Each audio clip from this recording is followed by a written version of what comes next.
What's your perspective on leadership? As opposed to when I was a young adult, leadership to me appeared to be more lengthy. And by that, I mean, there was an entire process that was scheduled out and to achieve a task. It seemed like that was how it was done. Today, leadership to me, and I think good leadership is being able to just, it's like, you got to be able to dart and make decisions quickly. You got to be able to, dip and dive. You got to be improvise. Improvise. I mean, it's the standard Marine Corps motto, right? That's right. First to go, last to know. You got to learn how to improvise. I mean, you just got to get the things done, and I think that's a good leader. And I think if you look, whoever the person may be, Steve Jobs, or Bill Gates, or in the technology world, or Warren Buffett. I mean, these guys were able to adjust quickly and move things around. Welcome to the Nicholas Brown Podcast, a podcast talk show about real estate investing, business leadership, and personal development.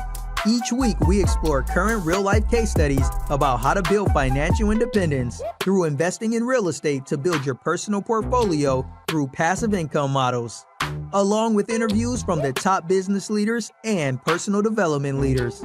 Now, here's your host, Nicholas Brown.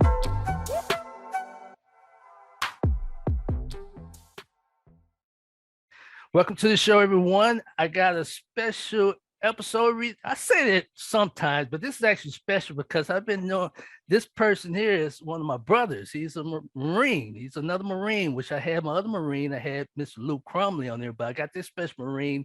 He's an old hard charger, as I say. He went in when I went in like 89. So he's up there. So he's an old hard charger, but we're gonna respect the time. We're gonna get straight to it, and I hope he come to the next episode. But I'm gonna read the information and we'll get started, ladies and gentlemen. But before we start, make sure you guys subscribe to this channel so you can get this information or other information. So let's go. Tony Riggs is the CEO of Triggs Group. Triggs Group help innovative companies that are interested in selling their products or services into education market. They educate and work with you to ensure your product will be practical for schools. They also provide you a pad to sell by the company, which the company has over 25 years of experience in selling to schools.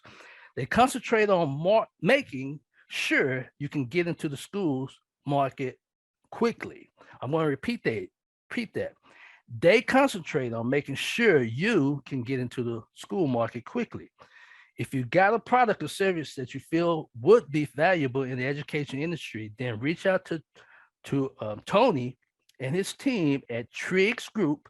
That's www.triggsgroup.com, spelled TRIGGSGROUP.com. Welcome to the show, Little Nick. Thank you, Devil Dog. I appreciate it. Hoorah. Ladies and gentlemen, by the time this recording, we're 2 days before our Marine Corps birthday. So this is another special recording also. So I'm excited here.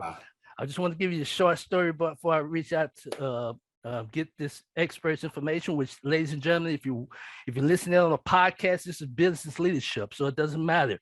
If you're watching this, it's going to deal with business. If you watch this on YouTube, this is business leadership. But he took initiative to reach out to me. He's a hard charger. I said before, he did what it takes. He would have been a great scout for his MOS because he reached out to me and he got it done. And he steady make momentum. He's a leadership. So that's going to lead to it. Mr. Tony, go by Tony Riggs. So what's comfortable for you, sir? Tony's great. Tony, we're gonna on this podcast initially what we talk about motivation, teaching, and perspective. So here's the first question: what motivated you to start your company? Well, I saw a need that needed to be filled. So I've been in education, selling technology, providing technology solutions to schools for 25 years. Okay. And as I was looking around, I just run into companies all the time that are building products or solutions, technology solutions for people, for schools, for people in general. And it's not an easy process to sell to a government school, to a public school.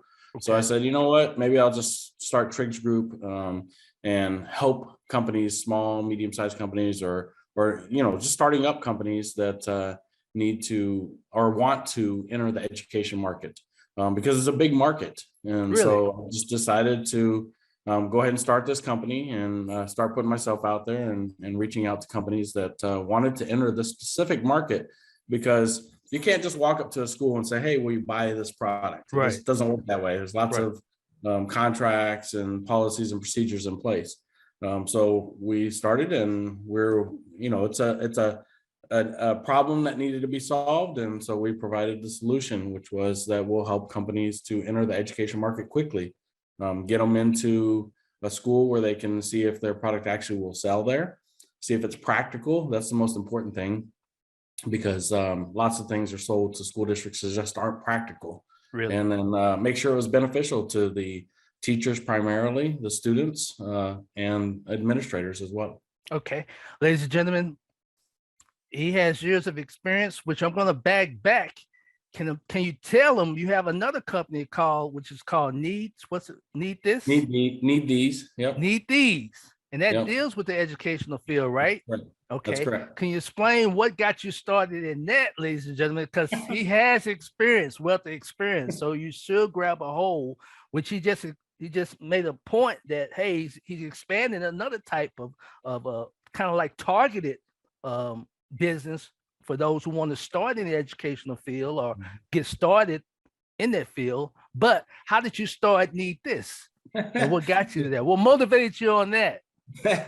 So need these was started out as just a desire to accomplish something. So I had a good job and I was working in the education system, and I decided, I went to my wife one day and I was like, hey, I just want to start a business just to get it done. And she's like, well, man, just keep doing what you're doing. And so I actually turned away and walked away, and I got about 3 steps away from her, and she's like, you might as well do it. You're going to regret it if you don't do it. But you had the entrepreneur spirit, though, right? It's just something about that entrepreneur spirit. Right. If any of you Marines know MCAS Yuma, it's a very small town, especially back in the 90s. And I actually tried to start a business there, but I just wasn't self-educated enough on how to do it and follow through on it. So I kind of had that bug. And as a young child and adult, I had done all kinds of entrepreneurial things, but not to a business scale level. And so I started the business. And of course, my biggest recommendation I give to anybody starting a business is have a customer first. And the reason why you want to have a customer first, I don't care if it's one person, is that's going to give you the biggest insight into the entire process. Because what happens is, if you don't have a customer and you start the process, then you got a roadblock. Okay, how do I get a customer? And then you got to stop and start going after that. Just find a customer first, try to sell them something, whatever it is you're trying to sell them. Even if you pre-sell it, I mean, that's kind of what we do when we have our company started, is we actually pre-sell stuff. So they need to build interest, have someone that has interest. That's correct. Okay. Build interest, even have a customer commit and say, hey, if I do this, you for sure are going to cut me a purchase order. You for sure are going to buy this. Right. And ask them 10 or 20 times. Right. Because if I can relieve this pain, would you be interested in the cure? Yeah, and it will save so many people so much money and time and effort if you just find a customer first.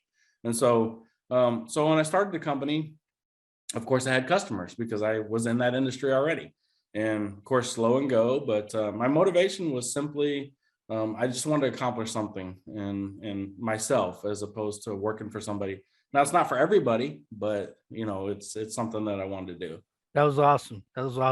All right, I appreciate that. That's why I say, ladies and gentlemen, we're going to get this Leatherneck on another episode, if you will. I see so many questions, so much experience on there. So the next thing, could you teach? Give a tip or something if someone who wants to get in the Triggs Group, who wants to start out? What is a tip? What would you? So you gave an example. Actually, that was a tip. Have a customer first. Yes. Do you have any other tips or anything you could teach? Yeah, so as I've been going through Triggs Group and talking to a lot of companies and reaching out to a lot of companies, a tip that I would have for you if you were to approach us, right? And this goes really to anybody or to your customers as well, is have confidence in what you're Okay. doing. I noticed that a lot of companies I've talked to just kind of lack the confidence in what they're doing. And the ways that you can get confidence in your success is when you wake up, believe that you're going to achieve something that day. That's right. I'm a big fan of micro goals. Oh I mean, man. you have to have your BHAG, your big, Right. hairy, audacious goal. That's And right. then, that just sits there, right? You want that yacht or that plane or that mansion that just sits there. But in order to get there, you have to accomplish all these little bitty, tiny, tiny goals. But tell me this, And Tony. yeah, Did you ever fail? Have you ever failed? all the time. Okay, that's what people But don't realize. That's why I say it's perfect doing, not doing perfect. Just take yeah, one step. yeah, You're ahead of most people if you just take that one step. yep, If you fail, you experience because they're gonna pay you for not to do that. This is what you don't want to do, right. So Yeah, man, that's but solid. the objective is don't try to fail. Okay, you're right. That's the objective. And when you do fail, it's gone. That time has already passed. That's That right. second has already passed. That's right. So don't concentrate it. And so many people do. They concentrate on I failed. And Mm, really it just happened. It's just another second in the day. right. And so you have to make that second's gone. You can't get it back. That's right. So you failed, you can't get it back. At Just move least you on. tried. That's what Yeah, my that's point it. is. At least you Yeah, tried. You got to get out there exactly right. and So, execute. on confidence, that exudes in a lot of things, right? If you're confident, you're gonna make the sale, you're gonna complete the project, you're gonna do the marketing, you're gonna, so have that confidence. I would say, in talking to probably, I only started the company in June, I think, of this year. Okay. So I've only talked to about 50 companies or so. But I would say that that's the biggest thing, is just make sure you have confidence in what you're doing. And Okay. that's going to carry you a long ways. The second thing I would say is be sure, of course, this is part of confidence, but be sure in what you're selling and why you're selling it. I talk to a lot of companies that I say, well, where do you think? Actually, on my website, there's just a small questionnaire I have, and it says, the last one says, why do you think your product would work in education? Okay. And I get ambiguous answers. I mean, if you're building a company, why don't you know why it's going to work? What problem it's going to solve? So, it's better not to have a hair trigger and start a company. It's better to do a little research, talk to a lot of people, and then go from there Gotcha. and decide if it works. That's right. That's awesome. That's awesome. Well, hey, I appreciate the time. What we want to do is I want to get your perspective. What's your perspective on today's leadership compared to And the years, that you started? I mean, you can, you don't have to make it political or anything like that. You yeah, can make it broad or whatever. But when I say leadership as an entrepreneur or in business wise, someone who wants to start out their business, because I talk about real estate. I talk about 401k. I think me and you talked about people, mhm, need to get educated on how to have their money working for them instead of them work for right. money. But it takes some type of leadership. You got to have some type of awareness, self-awareness. So, but what's your perspective on leadership? As opposed to when I was a young adult, leadership to me appeared to be more lengthy. And by that, I mean, there was an entire process that was scheduled out and to achieve a task. It seemed like that was how it was done. Today, leadership to me, and I think good leadership is being able to just, it's like, you got to be able to dart and make decisions quickly. You got to be able to, dip and dive. You got to be able to, Improvise. improvise. I mean, Right. it's the standard Marine Corps motto, right? That's right. That's right. That's right. First to you go, know, last to know. You got to learn how to improvise. Man. I mean, you just got to get the things done. And I think that's a good leader. And I think if you look, whoever the person may be, Steve Jobs, or Bill Gates, or in the technology world, or Warren Buffett. I mean, these guys were able to adjust quickly and move things around. Yeah, granted, they're a little bit older and came from that old style of leadership, and they suffered for that as well as the times changed. But I think a good leader today is just can make snap decisions, can get things done, can just be concise, but that comes from confidence as well. That's right. So, in order to be a good leader, you do have to have great confidence. That's awesome. That's awesome. Well, hey, Tony, I appreciate your time. And we're just going to wrap this up. Do you have what's your site or anything you like to, any last words, anything you like to give to the audience? Well, I would just say that if you are thinking about, so here, I'll tell you this. My goal in life is to build a legacy. Okay. That's it. That's simply it. The day my first child was born, my entire life was centered around making sure that my children have something in the future, and it's a little bit easier. The way our philosophy in our family is, we say this: if I carried a couple buckets of water 100 yards, why do you want to go back and carry it starting at yard 0? Pick it up at 100 yards and go 200 yards. Wow.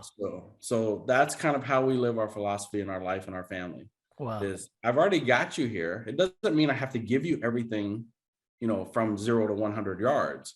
It just means take the resources and the knowledge we have and start at 100 yards and go to 200 yards. Right. Right. And so many people want to start, they just don't pass that knowledge on. They just have their kids or their relatives start over at ground 0.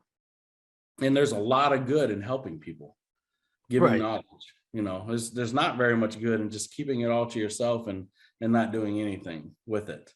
That's why they say give and it shall be given. The great test booklet though, but it makes sense, keep giving because the value. And don't be afraid, if someone take that from you, it's a small world, but at least you gave, That's right. You built your value. Just giving. That's right. So I believe that doing that for my daughter also, that's the goal, to set the foundation. So you're pretty much you're the pioneer of the family. Pretty much. I mean, I grew up very, very poor. My wife grew up very, very poor. Right. We're in the Marine Corps, married with child. Right. On base housing, making $623 a month. Wow. But it paid off, and that's what sacrifice is. And it look where you are, man. I'm so excited, man. And I say before, I thank the Creator for this time, law of magnetism, and we got together. Well, I appreciate the time, Tony. And ladies and gentlemen, feel free to reach out to him. How can they reach out to you? The easiest way is my website, triggsgroup.com. Okay. And if you wanted to email me, my email is triggs@triggsgroup.com. Real simple. Awesome. Simplified letter neck. Well, thanks, ladies and gentlemen, for watching this on YouTube or however you got this video. Make sure you guys subscribe. If you're listening on the podcast for iTunes or Spotify, make sure you guys also subscribe or download this. But here we go. As I always say, don't condemn, don't complain, because you have a choice to make a change. Have a great day. Thanks for joining us on the Nicholas Brown Podcast. Make sure to visit our website, www.nickbrowninc.com, where you can subscribe to the show in iTunes, Stitcher, or via RSS, so you'll never miss a show. While you're at it, if you found value in this show, we'd appreciate a rating on iTunes. Or if you'd simply tell a friend about the show, that would help us out too. If you like this show and you are a new real estate investor, then check out one of Nicholas's free reports called the Wholesale Dominator Report, also located on our website, www.nickbrowninc.com/free reports. Be sure to tune in for our next episode. And remember, don't condemn, don't complain, because you have a choice to make a change. Have a great day.